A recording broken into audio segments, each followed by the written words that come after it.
Hello, sweet friends. Happy Tuesday, and welcome back to another episode of the Homecomings podcast. I'm your host, Evelina Lachowska, multi-passionate creative, brand strategist, designer, and founder of my dear design studio, Studio Donka. Today on the show, I'm so excited to actually be welcoming a guest. I know that I had come on the first episode and mentioned the season is exclusively a solo season. I will be coming on and just speaking myself and just like sharing from the heart all my sentiments and impressions and takeaways from what I believe it takes to craft an authentically aligned personal brand. And this is coming off of the heels of my first ever personal branding group mentorship program that I launched just a few months ago. But I was really inspired as it relates specifically to this topic in this portion of the season that we're in now, really diving deep, really getting personal, to actually bring Jaymie Gerena back on. For those of you who don't know Jaymie, number one, definitely go back and give season 1, episode 5 a listen. I'll link it in the show notes here. I had brought Jaymie on the first season to come on and share her incredible story, to speak about who she is, the life that she's navigated, the incredible transformation that she's undergone, and how she lives her life from a place of truth. And for those who don't know, Jaymie is my former coach and mentor. She was actually my first ever coach and mentor that I came in contact with in the first year of my business. I would say about 5 months shortly after going full-time freelance and running my business. She came into my life so unexpectedly, but intentionally, I believe, to really guide and support me and be by my side as I navigate entrepreneurship for the first time in my life. But beyond just entrepreneurship, the journey of myself, the journey of coming back home to myself for the first time, I think, ever, in a way that I hadn't really looked at from this context and this lens.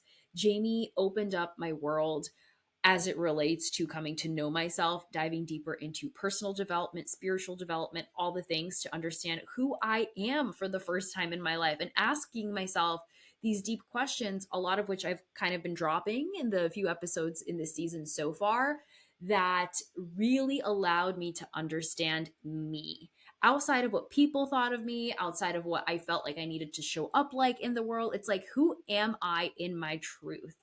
And so as it relates to the last few episodes that I've been coming on and talking about in this season, diving deep, asking ourselves these really intimate questions to really understand who we are, I felt like there's no better person to weave into the dialogue in this season than Jaymie, to come on as really a thought leader and an expert in this particular field and topic, because Jaymie lives and breathes this work. This is what she exclusively works on and with her clients. And so I figured, let's bring in someone who is really so incredibly well versed in the journey of coming to know yourself, to talk even deeper and answer some questions and just go back and forth in a really beautiful dialogue. And what this conversation turned out to be with Jaymie, related to personal development, yes, but how that applies to your personal brand. So we're getting into so many beautiful talking points in this conversation, you guys. We're talking deeper around common blocks and just limitations that we may run into as it relates to things like imposter syndrome and fear, and these limitations that we tend to put in ourselves that prevent us from showing up into who we are, and what it really takes to come back to yourself and to really come to know yourself. And especially if you are a business owner listening in, if you are an entrepreneur, if you're someone who's always had the desire to do something for themselves, this episode is going to be especially potent and good, because we're looking at a lot of these talking points and ideas through the lens of entrepreneurship. And again, no one better that I can truly think of to speak on business and mentorship than Jaymie, because she has been in business for so many years, has crafted her own incredible business among so many others, and has worked with countless business owners to help direct them and guide them on their business journey. So she is a treasure trove of knowledge and wisdom, and I'm so honored and excited to be bringing her back on the show to dive deeper into all of the incredible talking points that we get into in this episode.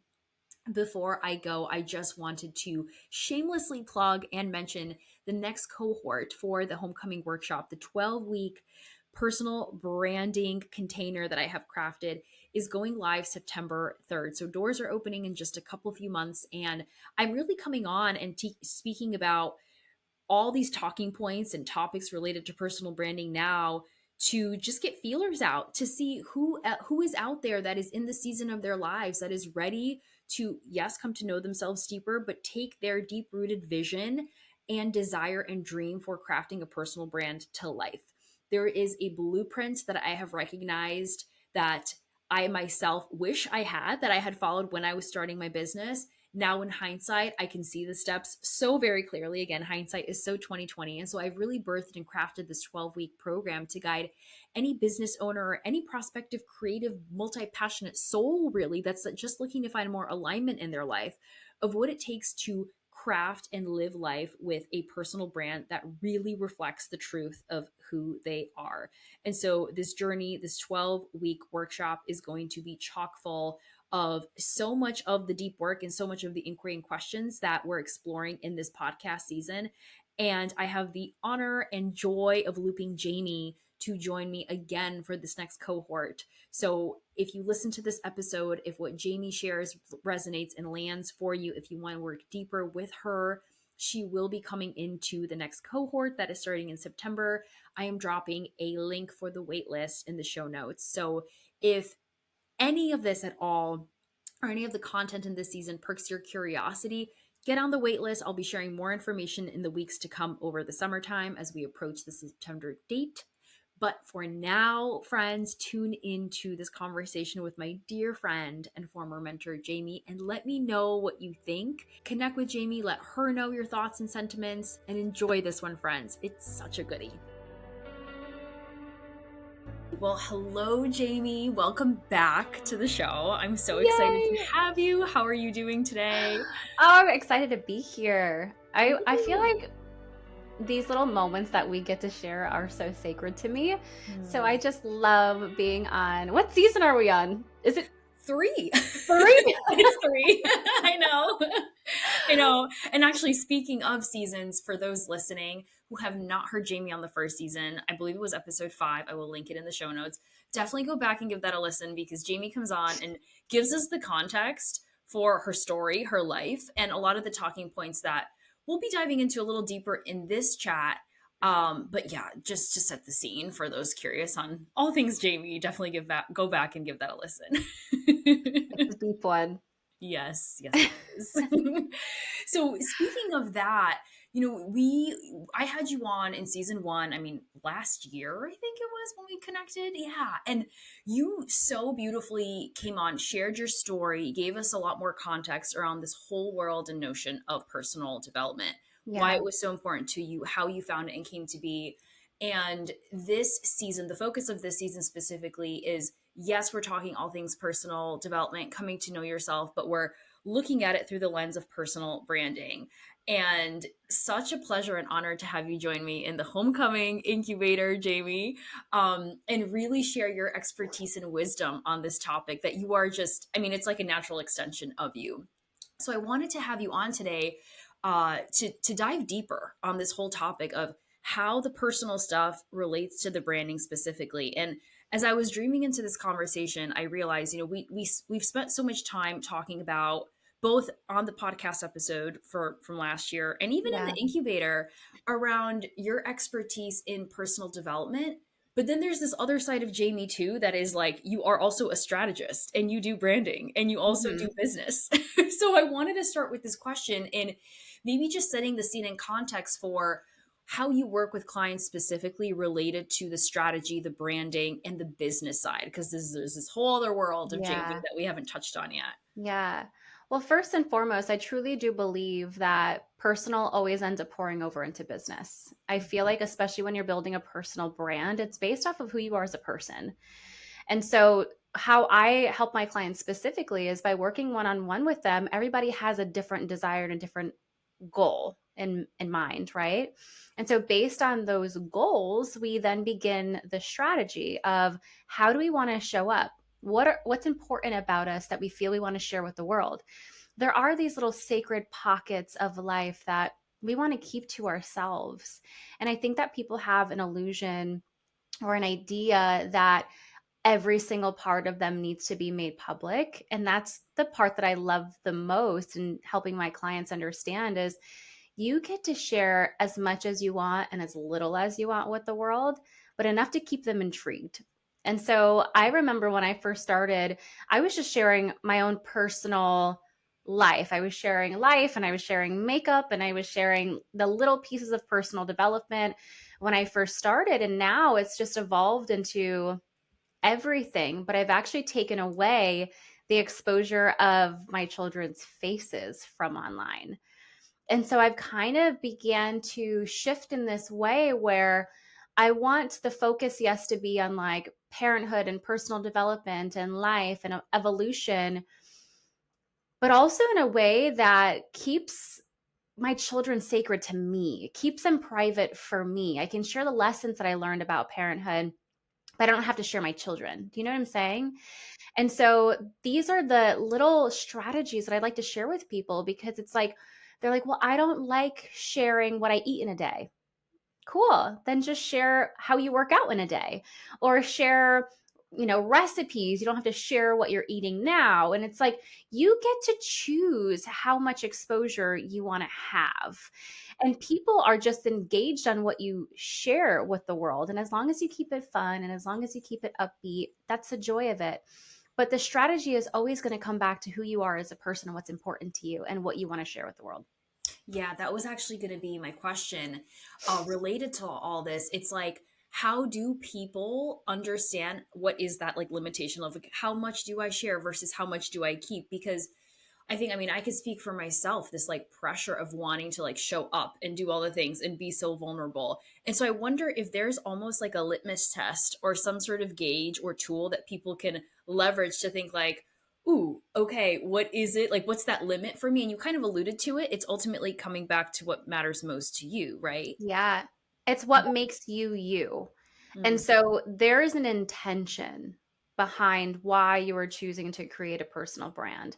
There is a reason, and your ways of showing up have to be harnessed around that reason. If it doesn't feel in alignment to the intention, then you don't have to post it. I yeah. think that people think that they have to do a wake up and get ready with me, but you don't.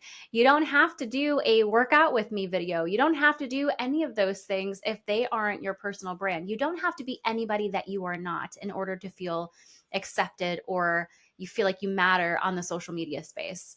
I love that. And I think for people listening, I know for myself, whenever I hear this, it's like, whew, like a breath of relief. Like, stop trying to do all the things. Stop feeling like you need to show up on every platform, check all the Right. boxes, follow the trends. It really, for me, I like to think of it, it's like, again, the breath of relief, but like, oh, thank goodness. Like, it could be easier. Right.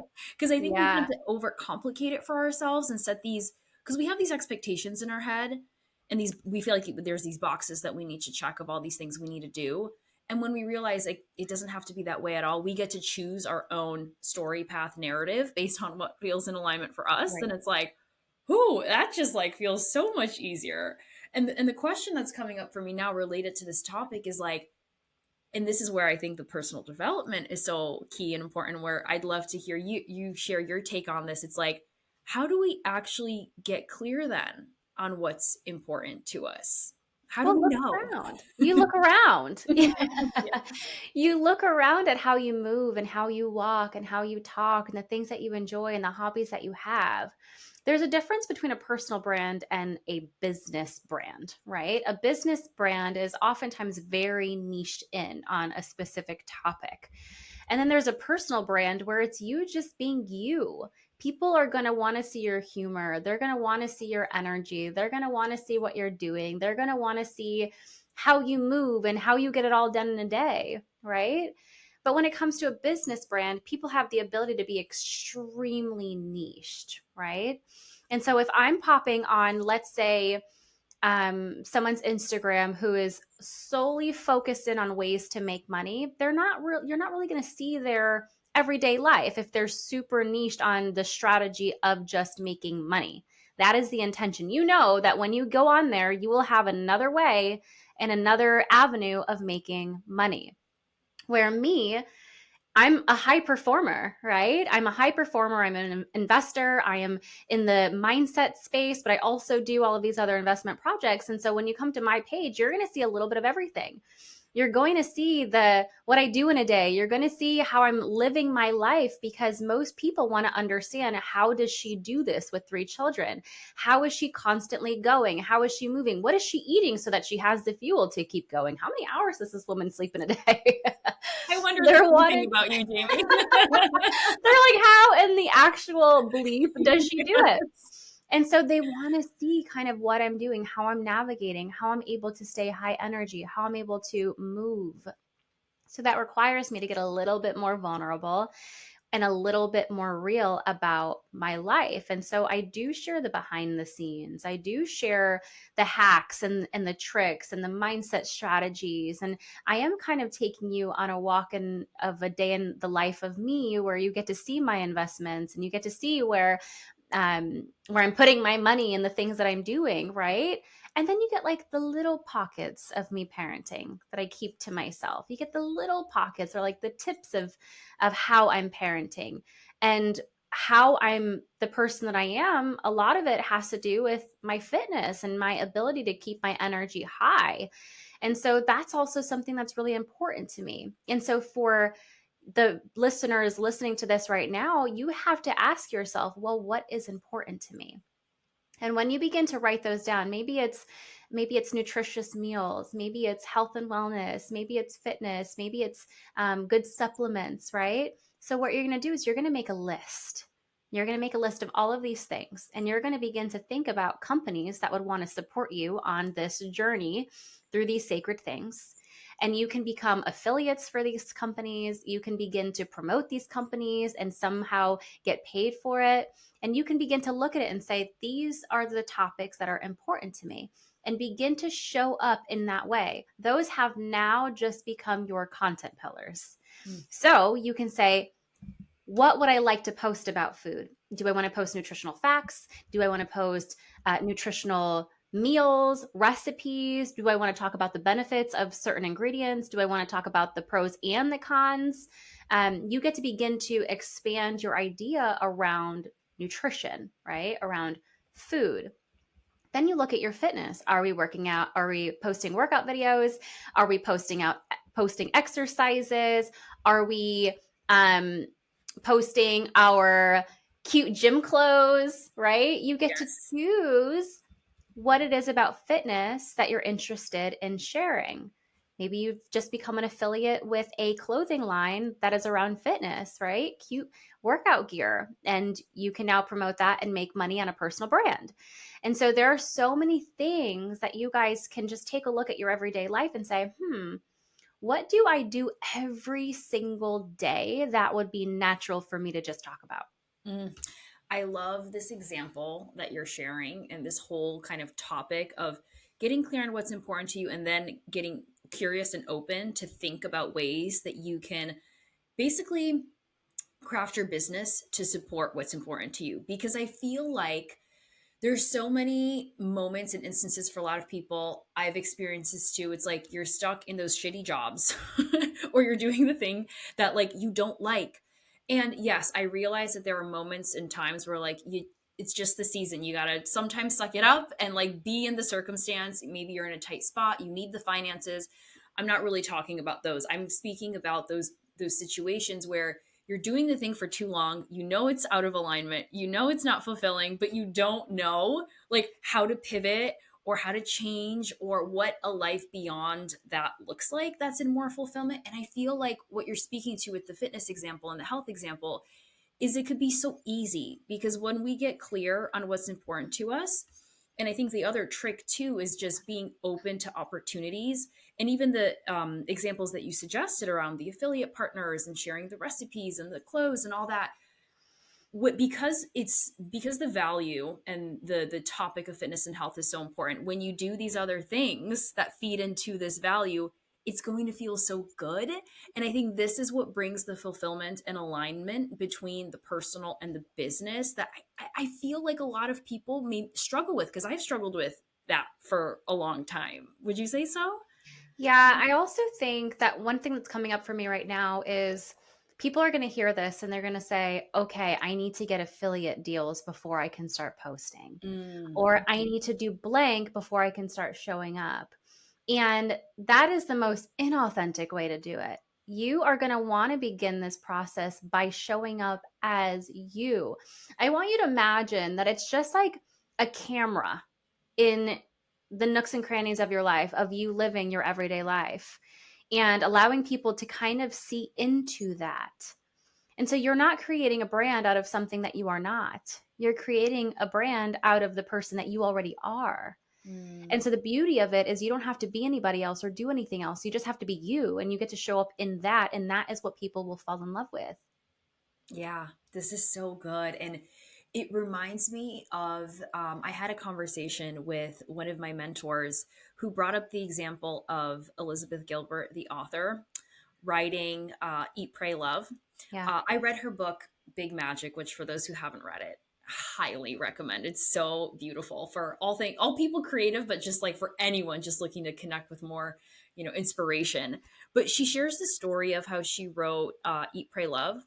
And she wrote that book for herself. Like she just wanted that book as a personal outlet for herself to just literally retell this like transformative life experience where she went traveling the world to find herself. Yeah. And because there was this like disattachment from feeling like, oh, this is going to be a bestseller, or I'm going to get publicity out of it. Like there were zero expectations. And maybe the thing that you're speaking to with affiliates, it's like there's this expectation or pressure or weight that we're putting on the end result instead of just coming back to like, no, the health and fitness just feels good to me. Like I'm not expecting anything out of it. And then I almost feel like the word surrender is coming up, like doing it aligned for you because it feels good to you, and then just like releasing and surrendering any expectation from it. Because back to the Eat, Pray, Love example, I mean, that thing became like everyone knows Eat, Pray, Love, Right. right? There's a movie, there's like all the things about it. But the point and the energy that Elizabeth Gilbert kind of brought into that project is she was really doing it for herself. And I can look back on my own experiences in life and recognize those moments where I was just doing something out of pure joy and alignment for me because it filled me up. And then I got the feedback from people of like, oh my gosh, you are so inspiring, or how do you do this, or tell me more. And then the services became crafted and like all these things. But to your point, it starts with you and that connection. Yeah. Typically, your greatest endeavors are going to be the ones that come from the path of least resistance. Mm. And so when you're looking at your life and you're like, what do I love? What do I enjoy? Explore it. Oftentimes people think that, well, it's just a hobby. Well, what if that hobby that brought you so much joy also brought you some fucking income? Mhm. Would you be mad or not? Yeah, truly. Right? That's the dream. You're right. And so it's funny because I say that and some of my clients are like, I could never make an income out of that. I was like, do you know how many people weirdly enough would pay for farts in a jar? They're going to pay for your coaching. But actually, Like I'm pretty sure people have become like multiple six-figure millionaires by doing the most raunchiest things. Like there is a market for you, boo-boo. yes, yes, yes. Oh, that's so great. That's so, so great. I wanted to go back to something you mentioned around the personal brand versus the business brand. I think this is really, really interesting. And I guess I never saw it through this lens.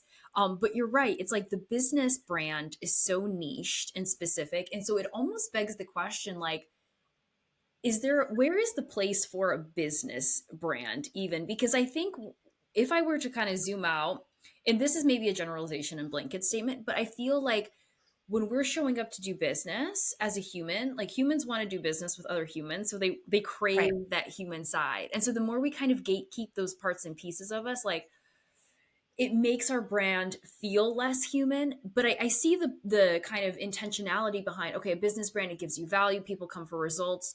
Sure, I think there's a time and place for it, but I'm curious on your thoughts on that. Like, where does that land? Because I feel like a lot of people also make the mistake of like, they only need to do business. And that's where they neglect those personal parts of them. And it's like, but no, but this is like, you should be weaving those things. And so, is there a formula? Is there some sort of guideline for, I guess, like a clear delineation between personal and business? Well, I think here's the fun thing. When it comes to personal and business, I think that it depends on the person, Mm, because there are people who don't want to share much of their life. It doesn't feel good to them. And they find more comfort in only sharing the knowledge that they've accumulated to support people in this brand, right? And that's okay. I don't think that there's a right or wrong. What I have found is that most solely business brands were created from people who built a personal one first. mm, And at the same time, there's no right or wrong way. It just depends on how you feel about yourself. If you're like, you know what, I really want to keep my life personal, I have zero interest in sharing about my personal life or what I do, but I'm really effing good at creating this marketing company. And that is all I want to do. I just want it to be the company. I want to sell it in a couple of years, and that is that. Cool. Go all in on that. You don't have to show your face, you don't have to show your life, and that's fine. It will gain traction if you have a specific strategy to scale your business, right? I mhm. know plenty of businesses that have accumulated millions upon millions of dollars by doing it that way. And I don't do it that way. And that's okay. I think that there's a way to success no matter which way that you take it. It just depends on who you are as a person and the route that you want to take. Yeah, I love this. And I think at the core of all of this, I'm always after and searching for, is this in alignment for you? Is this fulfilling? Yep. Because the more that we do things that aren't, or the more that we follow the path that we think we should because other people are doing it, or we feel like this is what society preaches, or this is the norm or the industry standard, that's where we meet the resistance. And with things like, in business and branding in particular, I know in my experience when I've worked with clients, there's these almost like symptoms, we could call them, that start to show up. It's like the motivation starts to stall. There's this like confusion of like, okay, what service do I sell next? You're constantly wanting to change your visuals and like graphics because one day you're this, one day you're that. But it's like at the end Right. of it, the ease that should come is like connecting back to yourself, getting clear on what Yeah. matters most to you, and then leading from that place. Right. And it also stems from this place where we are now in such an information age where people are forgetting that we were created through innate wisdom. And so they're constantly seeking externally for what they already have internally. Mm, And so oftentimes people think about creating a personal brand. So they start looking at everybody else's personal brand in order to create their own. So it doesn't feel authentic to themselves. And then they wonder why they aren't feeling in alignment. Ask me how I know. I've hired multiple people in the past to help me with my brand. And it's really interesting because I sat back and I was like, your ideas don't feel in alignment to me because you have a different idea for me than I have for myself. And sometimes mm, that's a good thing because they see the potential in you. And sometimes the values aren't in alignment with where you want to go compared to where they see you going. And so that is- oftentimes that's what's happening when we are focused on everybody else's content versus ourselves in order to create our own stuff. So what I would highly recommend is do not go searching at everybody else's stuff just to see what's trending so that you can recreate it and hope to get some good engagement. It's not that. It's truly going internal and figuring out what feels good to you and showing up in that. And there's ways that you can critique it and adjust it and shift it over time. But the first thing that you're going to have to do is just get comfortable doing it. And then you can start learning about the hooks and the strategies and the how to's and the better lighting and the better microphone and cameras and the angles and all of that stuff. But you won't know how to do any of it until you just press record. yeah. Yeah, and the example that you're sharing around looking outside of yourself, I actually think about this too for my process when I go to craft logos and just start design work. Doing the Pinterest search, right? You're looking for precedents and inspiration just to kind of garner some sort of spark, or also like competitor research and market. You get a feel for what's out there. But once that's done, like shut it down. Shut it down. Shut it down. And I've been in a season too of unfollowing people or just muting people on my Instagram, especially when it comes to people in my space, like other strategists, other designers, when they're like sharing their wins and all that. Cause this is where the triggers come up for me. Like, oh shit, I'm not doing it as fast as them. I'm not doing that as big as them. But we're all on our different unique journeys. And this is where the distractions and the outside noise needs to stop, because I've noticed that so quickly deviates me from where I know I'm going. And so this kind of actually brings up a question that I wanted to ask as it relates to these feelings that could bubble up: the imposter syndrome, the limiting beliefs, the fear, the comparison. How does that play into this journey of coming to know yourself and weaving that into your brand?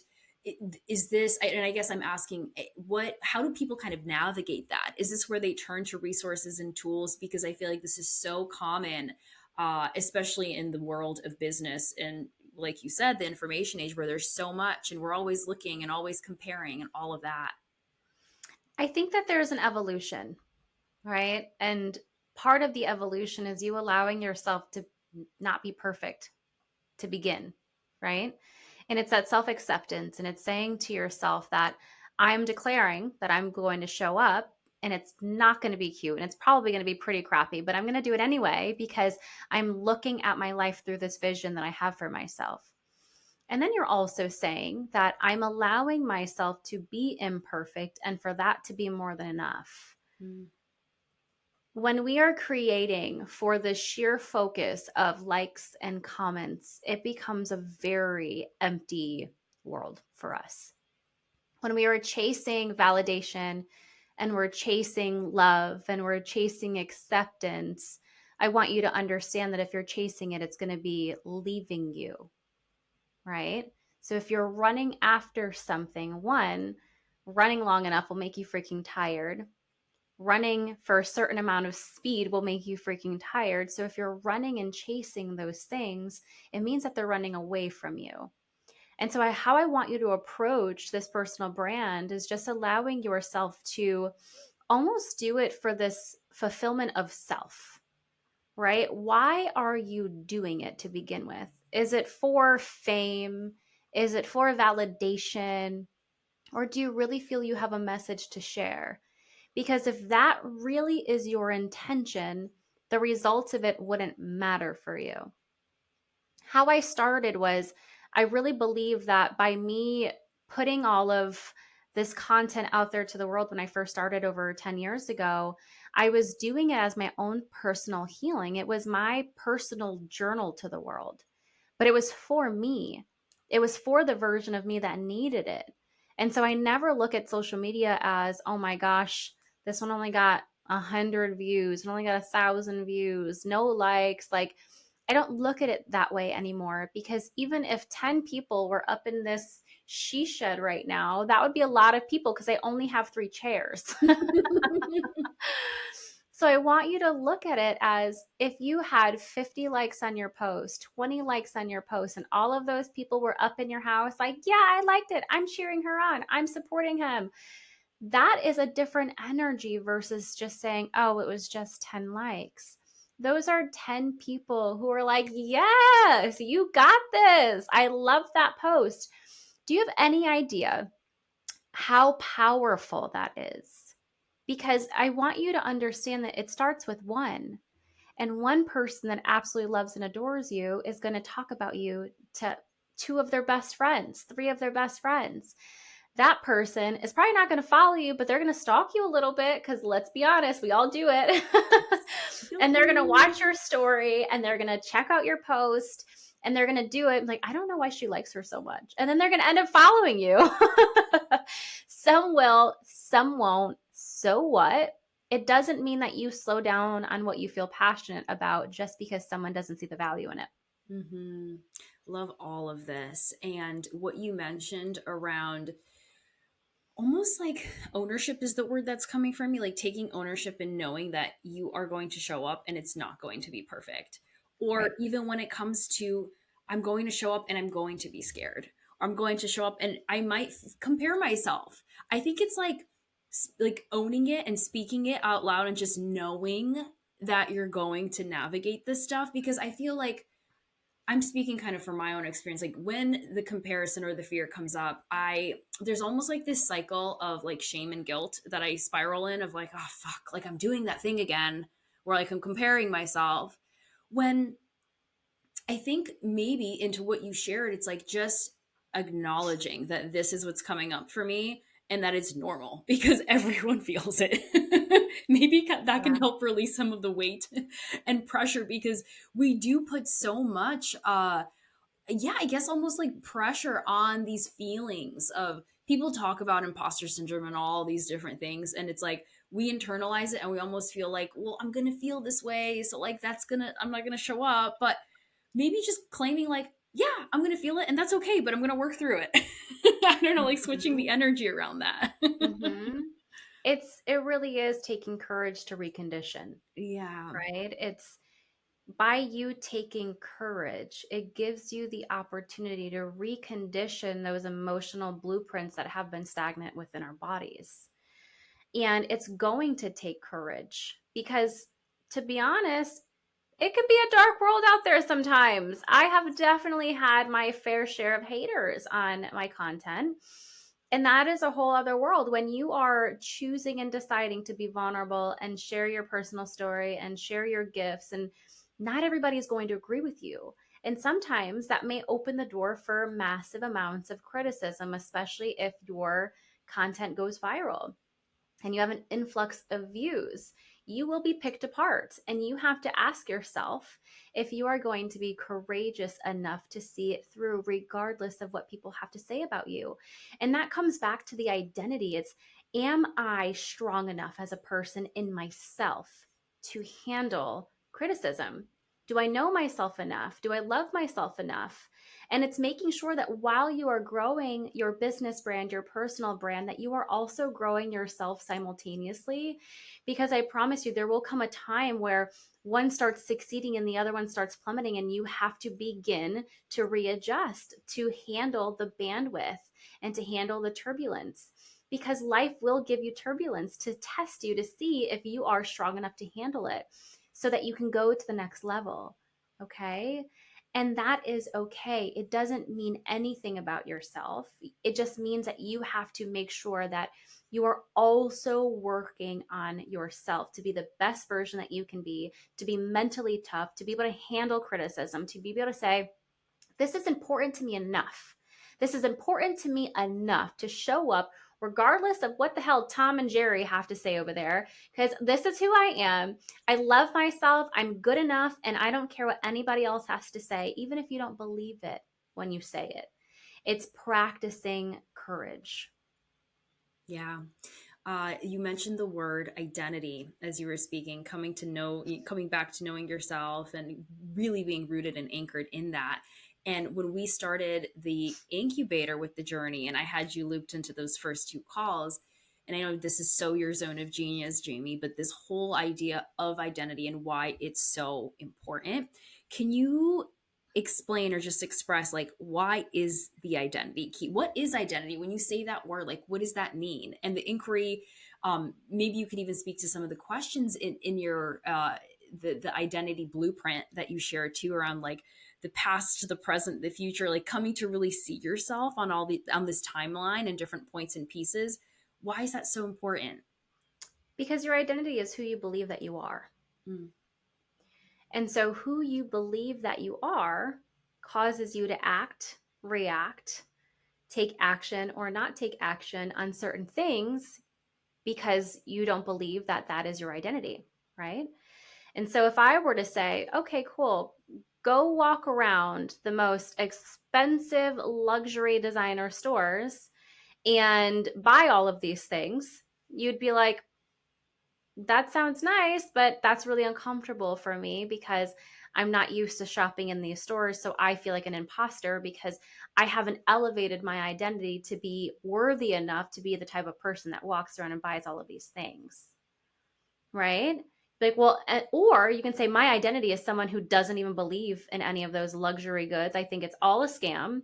Right? And so, depending on the type of person, you may react in a different way to that sentence. If I were to say, go and pretend that you are a random thug, you'd be like, that is not my identity. Right? Hold on. And so it's who you believe that you are. And part of the issue that I'm witnessing in the majority of people is who they say they want to be is not in alignment with who they currently are. And so they feel like an imposter. They feel fraudulent. They feel like they aren't as far as they need to be because they're looking at these two versions of themselves and they're not sure how to get there. And so part of the identity work is allowing yourself to witness if you were that version of yourself, how would you be living your life right now? And it's beginning to embody the energetic blueprint. It's beginning to embody the thoughts that that person would have. If I were to say, pretend to be that person right now, pretend to walk confidently, you can pretend to walk confidently. You can pretend to know what the hell to do with an Amex and go shopping in all of these stores. You could pretend, right?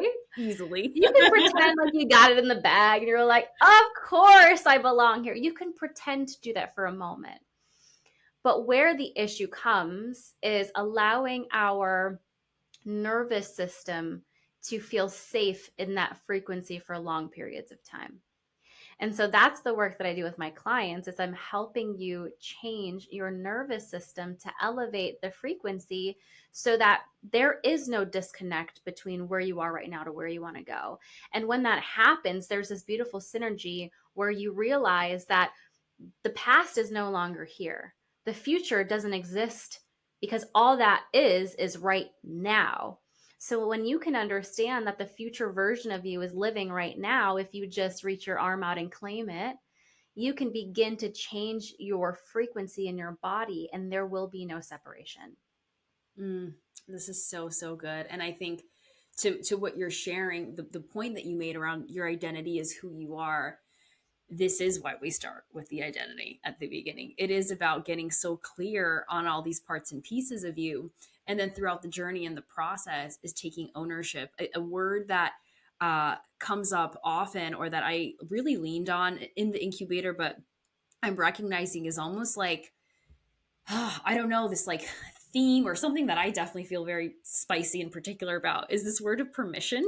Like I use the graphic of a permission slip in my slides a lot when I was walking my group through the incubator, because oftentimes we feel like we can't or we shouldn't or who am I to do this kind of thing until maybe someone else reflects it back to us or something clicks for us and we're like, oh wait, hold on a second, like if that person's doing it, why can't I? And it's allowing yourself to do that. And again, whether it's someone giving you permission or you're giving yourself permission, once you kind of feel into that energy, then it's like, okay. And interesting how you were speaking about the pretending. Like when you say that word, because even when you were giving those examples, I'm like, oh well, when you say pretend, it's like that's easy. Anyone could do that. Of course I can pretend for a moment. Well, except maybe with the example of swiping the credit card in the Amex, because I could do that in real life too. Same. I don't need to pretend to do that. But then when it comes to like, okay, well, actually, this is interesting because with that example too, when I think about, okay, I'm swiping my credit card, everything's fine. But then I look at my bank account and, I'm in debt and all that. I imagine that this is where the nervous system work comes up because Yahtzee. yes. Because like you are trying to embody this energy of like, I got this, but then your reality is telling you Right. otherwise. So how does someone kind of like navigate that disconnect there? I love this question. I literally have chills because this is the work. This is the work. I'm obsessed with it. And that's part two, right? So you swipe your card and you're like, this is amazing. But now imagine that amount of money for that $7,000 bag coming out of your account. How do you feel? 9 times out of 10, people are going to be like, I don't feel very good because now I'm in the negative, or I don't feel very good because that took out a chunk of my money and now I feel in lack. So instead of feeling in lack, we switch it to abundance. And we realize that when money is leaving our account, it means that we are making more room for money to come in. And so it's shifting yes, our nervous system, but it's also shifting our idea about money because money is just energy, right? The value of a dollar changes when scarcity is applied to the market, right? So the value of a dollar will increase or decrease during inflation right now. It certainly has decreased, Certainly. right? We're witnessing that right now. We're witnessing the value of homes skyrocket because we are scarce in homes that are up for sale right now. And so now there's about 20 offers in on one home that looks like a shed in somebody's backyard, but they're Mm-hmm. getting 20 offers. And you're like, how the heck is this selling for $500,000? It makes no Crazy. sense to me. But that's the understanding of the energy behind money, right? So you have to ask yourself, what power am I giving money? What power am I allowing myself to feel about this? Because what am I believing about myself that causes me to believe that I can't or I'm not worthy of this money? And so that comes back to identity. It's who do I think that I am? Do I believe that I'm the type of person who's not going to be able to make the $7,000 back? Do I believe that money is hard to come by? Am I the type of person who believes that money is scarce? So all of this trickles into our identity. It trickles into our nervous system's work of the conditioning that has been placed upon us through parenting or generations. And so now we get to reclaim that and say, I actually don't feel good about money. And I didn't feel good about $7,000 being taken from my account. How do I begin this work? Mm. Well, every time you swipe your card from here on out, every time you spend a dollar, you are believing that more money is coming back in. And I shared this in the incubator. When I went to the grocery store, I spent $300 typically on groceries every time I go, which is about 4.5 times a month for my huge family. Mm-hmm. And every time I swipe it, I am believing that that money is coming back. And there's been a couple of times, one situation specifically, after I went grocery shopping, the groceries were still in my trunk, and I pull into my driveway and I'm like, okay, time to go put these bad boys away. And I get a bing, and it's my Stripe account. Someone just paid me $400, literally within minutes of me checking out and swiping my card for 300. And I want you to understand that the world is full of beautiful synchronicities that have to meet our reality, have to meet our lens. And what we focus on will grow. So if we have this belief that money is hard to come by, it will be very difficult for you to find money. If we have this belief that money is so easy and people love paying you, your brain has to search for reasons as to why that is true. Same thing goes for having a shitty ex-partner, right? And you're like, oh my God, I'm always finding these horrible men. They only want me for sex. They only want me for whatever, right? And you're like, no one wants to actually treat me well. You have conditioned yourself to believe that is true. So guess who comes into your life? Every man who's not going to treat you how you deserve. Yeah. But the moment that you believe that there are really wonderful men out there that want to treat you with love and respect, that want to court you and take you on dates and treat you amazing, there's something that's going to be really uncomfortable about it in the beginning, right? Because you're like, they want to they want to pick up every tab when we go out to dinner. They want to treat me Mm-hmm. really well. They want to do all of these nice things for me. They want to take me on trips. And you're not used to that because you're used to being the one that does it. So there is going to come this time where you have to recondition your mind and your body prior to them coming so that when they do come, you don't push them out. Mm-hmm. You know what I'm saying? Yeah, totally. And then related to the whole topic of money too, because I've been looking into this for myself as well. Um, this question that I've started to anchor into and ask myself before making investments as well, around like, what is my intention behind the money? Because I think also too, there's so much, and this goes back to the identity and knowing yourself and like what's important as well, because oftentimes, again, similar to us wanting to do different things like for our branding and feel like we need to do this certain stuff, I find that like when it comes to all of our decisions, even with money, it's like, are we spending this for ourselves? Or are we spending this because we feel like we have to? Do we feel like this handbag Right. is the idea or picture of like the luxury and all that? And a question one of my mentors had asked me is like asking myself, like, is this decision coming from fear or love? Like, am I doing this in alignment, or am I doing Mhm. this like out of comparison or something? Yep. So wanted to share that too um for context and support when it comes to these decisions, and especially when it comes to navigating these limitations and personal beliefs around like and to your point, the work that needs to happen with regulating the nervous system and coming to know the safety and the trust and all that. And it's, I will say, Jaymie, because from us working together, it's a work in progress, right? It doesn't happen overnight. This is where the determination and like just the sticking to it, the commitment, really, the consistency, it is beautiful, because the more that you do it, the easier it becomes over time. Yeah. And absolutely, that's why I say it's a conditioning process, because it's not a do it once and then you're miraculously healed. It is a conditioning. If you stop going to the gym for a month, you can't expect to hit the same PR that you did when you stopped working out. And it's the same concept. You have to be consistent and deliberate and intentional about how you are choosing to think. Are you choosing to think with limitations, or are you choosing to think with potentiality? Mm, such a good question. So good. Okay, final question for you, Jaymie. Um, a little bit of like a rapid fire one, but take it as deep as you'd like it. I wanted to see what are some of the biggest mistakes that you see people making when it comes to personal branding? Um, Taking action without thinking about it. Hmm. So, and I say this with like a caveat, right? I am all for the action. I love action. I love action so much that sometimes I take action without thinking about it. But as a business plan, Hmm.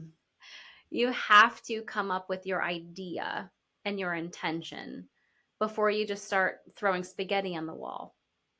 And so sometimes people will start a business and they'll start posting about this one thing, and then they go squirrel, and then they start posting about something else, and then they go squirrel again and they start posting about something else, and there is no clear intention. So you have to check your intention before deciding to just throw everything in to see what sticks. There is a beauty to split testing, and there is a beauty to seeing what is going to perform well. But when it is not coming from a place of aligned intention from your heart, and you're just doing it for data, there will be incongruency. There will be a misalignment. And so you've got to check in and say, okay, that's why we say start with and here first. What is important to me about showing up online? What's important to me about creating this brand? Am I doing it for the data, or am I doing it to actually feel this sense of leaving my mark in this world, or leaving the world better than how I found it, or leaving a blueprint for people to heal, or to be saved, or to find enjoyment or pleasure or learn something? What is the intention? Is it for entertainment? Is it for education? Or is it just for yourself? You've Hmm. got to ask yourself some of these really important questions before you just start throwing spaghetti on the wall. Yeah, that's a really good one. Coming back to your intention. That's so, so good.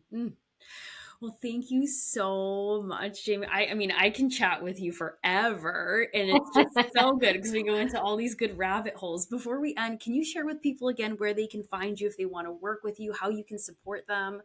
Yeah, so if you search me up on any and every platform, it's my name. It's Jaymie Jaymie Gerena. Gerena, Jaymiegerena. So that's Facebook, Instagram, my website. Yes. Perfect. Thank you so much, Jaymie. Thank you, Evelina. It's always so much fun and such a pleasure to just love on you and love on your community. Hi again, it's me. Thank you so much for tuning in. Hopefully, you were able to garner some takeaways and nuggets for your personal home journey. If you enjoyed this episode, it would mean the world if you left a rating and review. And if you'd like to connect deeper, find me at Studio Dumka on Instagram, where I share content on all things home, of course. Sending a big, cozy, homey hug your way, friends. Till next time.